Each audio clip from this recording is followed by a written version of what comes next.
ଏପାଳି आलू खोलु नाहंती मंतव्य देइथिबा मान्यवर मंत्री आलू दराडुचंती कारण तांको ना वर्तमान जोगाण मंत्री आलू मंत्री रूपे महिला माने तांको डाकी आरंभ कलेनी तेणु आलू कार्यक्रम से फेल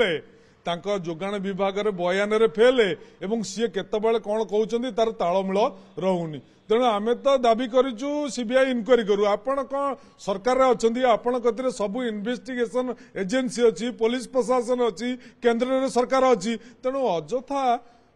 गोटे मिछ कथा कही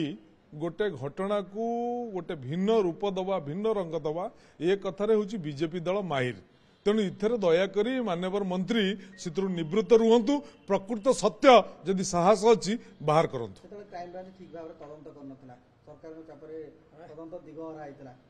अरे एबे बा क्राइम ब्रांच ताको कतरे अछि एबे सरकार अछि एबे तदंत करूनांती एबे बाहर करूनांती के मना करूची से तो कहउचंदी 6 मास हैला दुर्नीति हेची कोनसी गोटे दुर्नीति प्रमाण करि परनांती कोन ताकर ससास नाही मध्ये कोनसी घटना को उपयुक्त सत्य सामना को आनिया केवल मिछ कथा कही लोक को भंडौचंदी भारतीय जनता पार्टी वर्तमान भारतीय मिछुआ पार्टी रूपे परिणत होइछि।